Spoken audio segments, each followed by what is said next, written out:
Ladies and gentlemen, please take your seat. The session is about to start. Signore e signori, per favore, prendete il posto. La sessione sta per iniziare.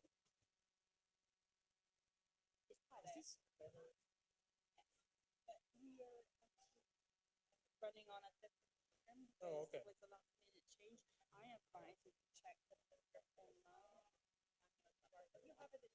Okay. All right. So you don't know when that session will. Okay. It's 11. It's not the person on the stage. So okay.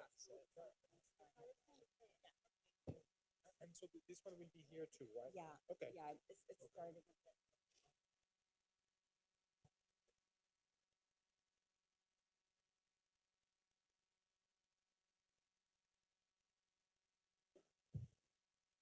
Okay.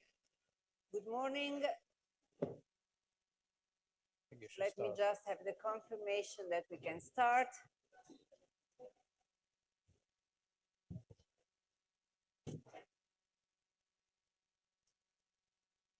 Okay, ready to go. Perfect. Good morning again. Good morning, everybody.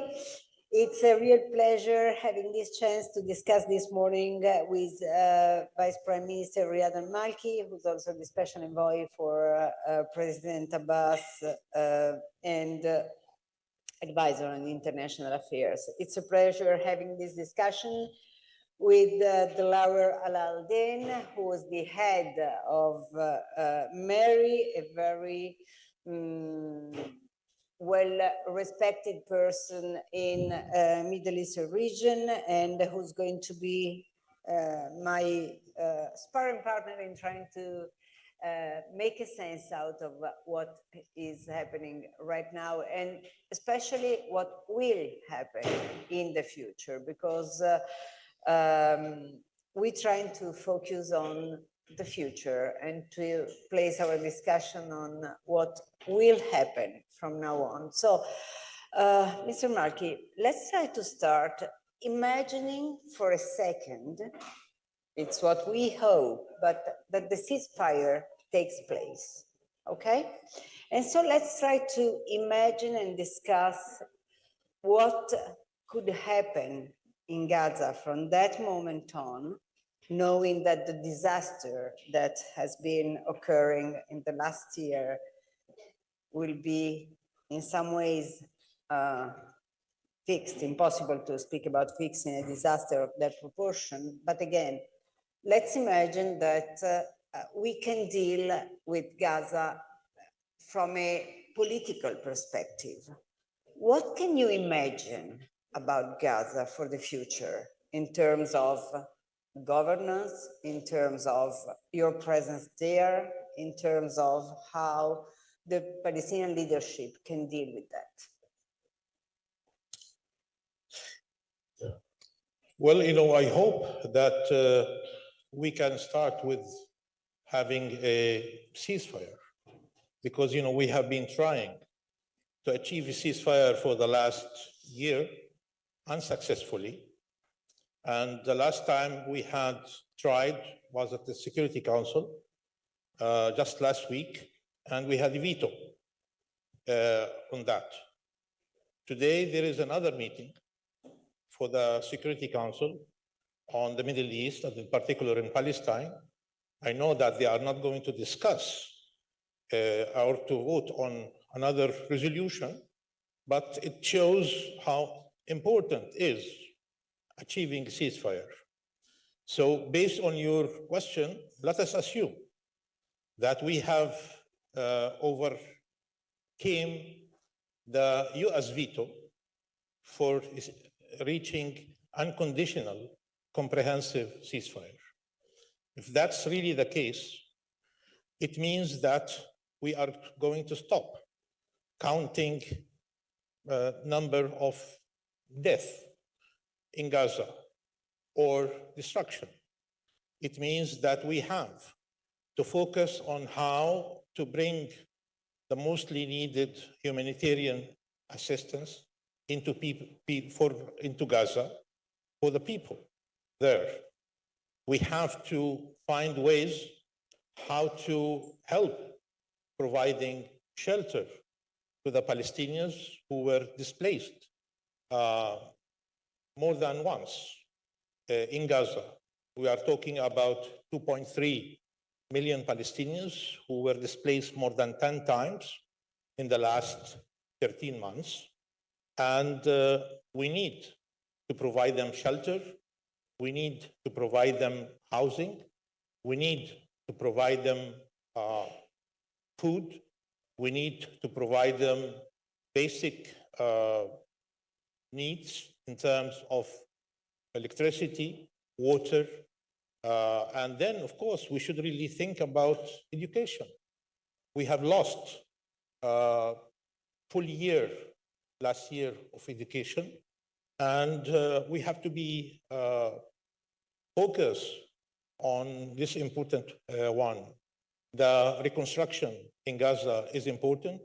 We should really invite international community to contribute for the reconstruction in Gaza.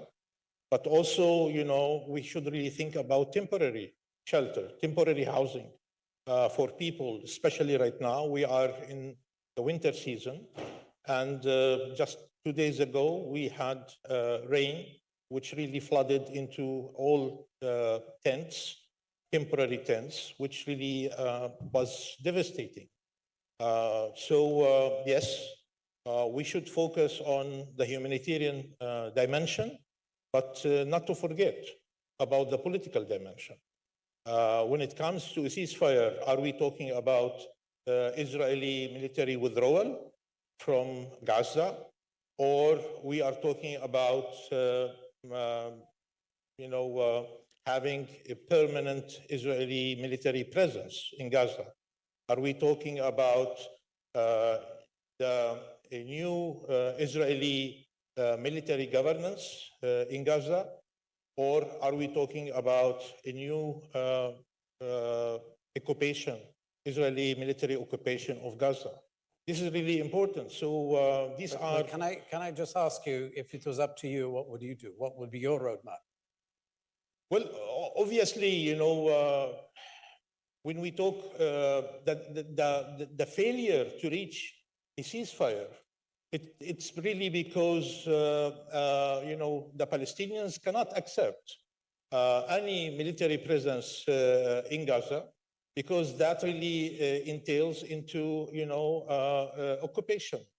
And occupation is something that, you know, the Palestinians really cannot accept. Would you be happy to step in as Palestinian Authority to fill that Well, gap? obviously, you know, when we talk about, you know, taking over the authority in Gaza, that's why I said, are we talking about the continuation of the Israeli military occupation? Are we talking about establishing a military governance?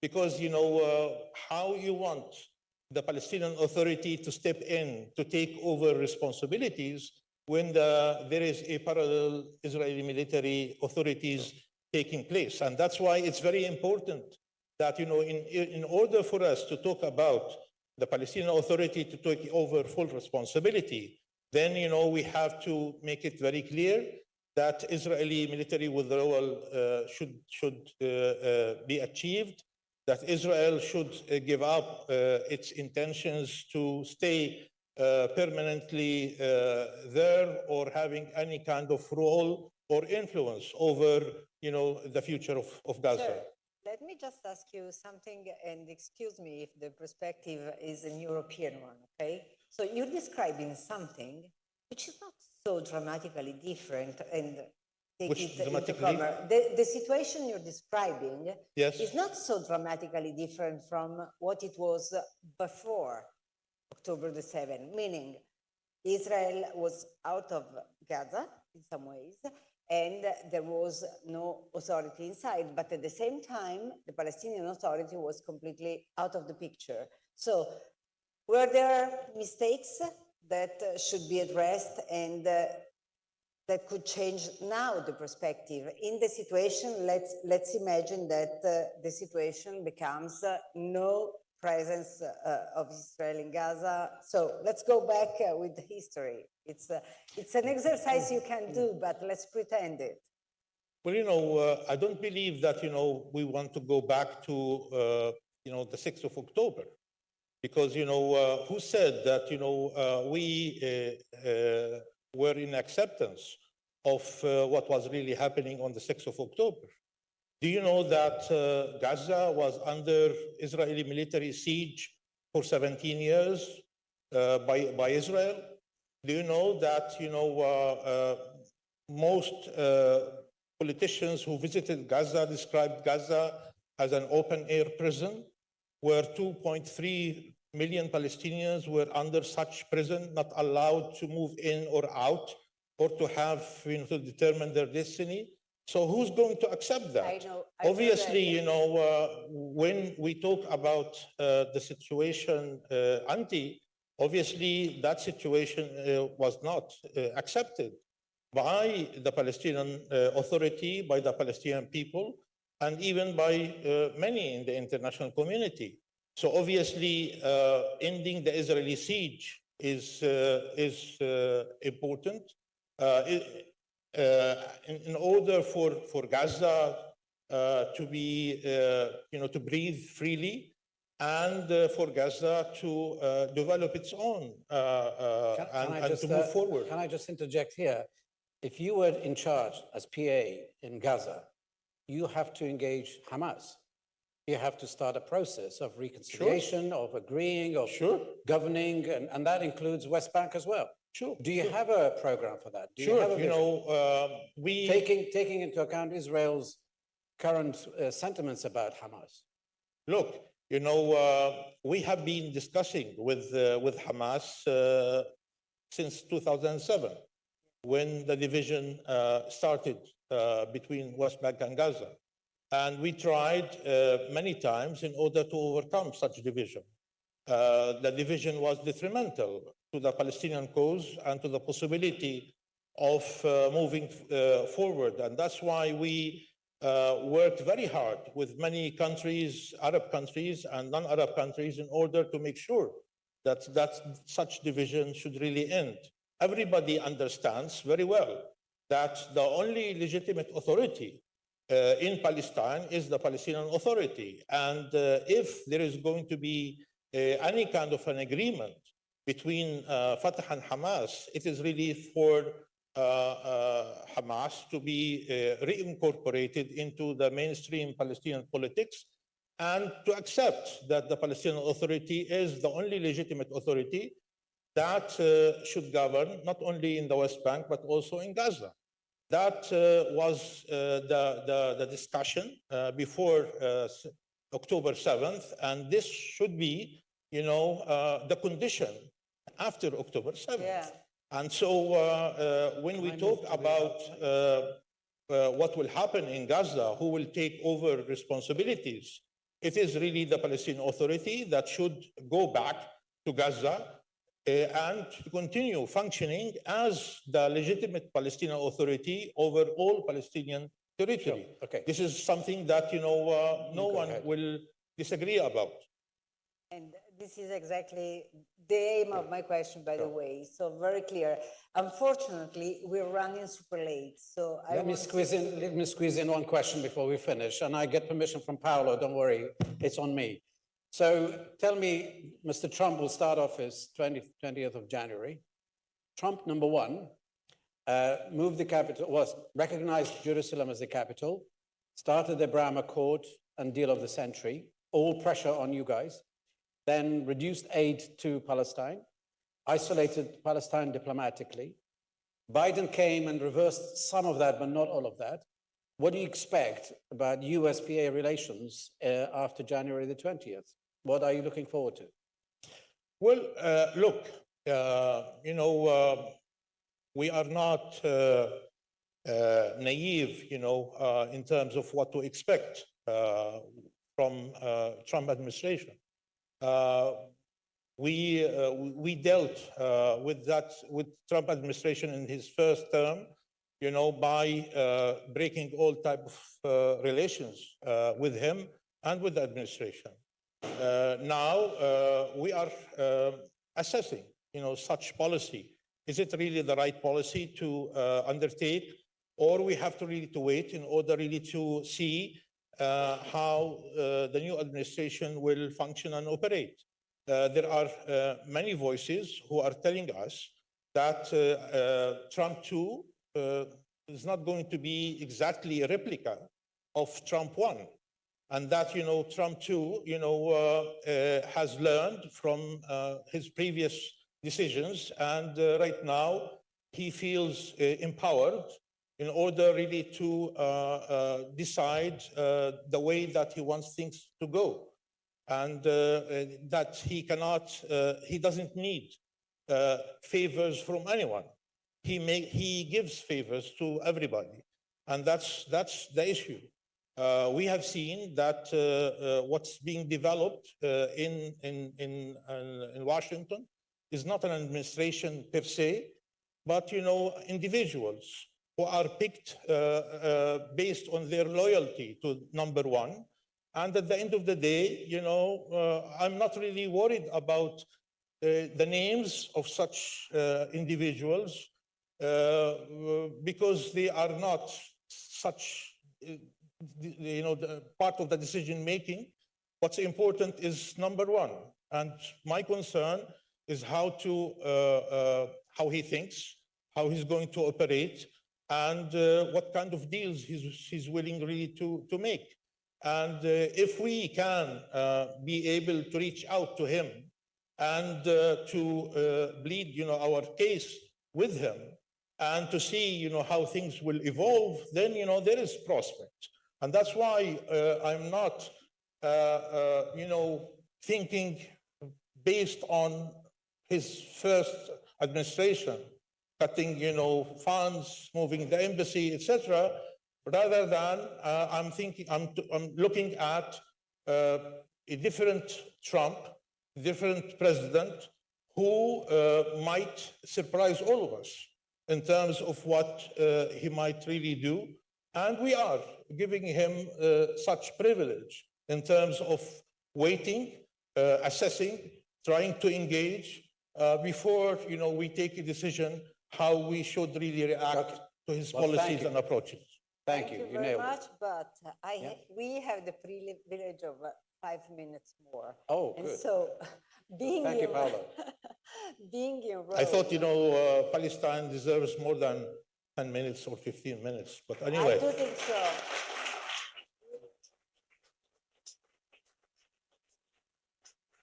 But if you put it like that, I think that Palestine would deserve even much more attention, even Sure, from our yeah, communities, and not sure. just in terms of time, but in terms of how important it is. And now we all paying the price Okay. of the fact that too little time has been devoted I to know. that. So, and for this, let me just ask you something.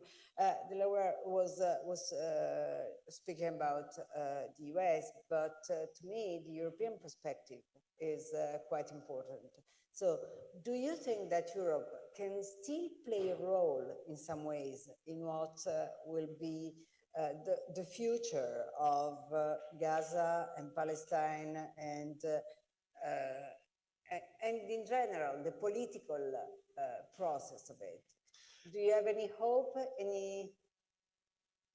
Look, we have to acknowledge, first of all, that European Union is a major, donor to the Palestinian people.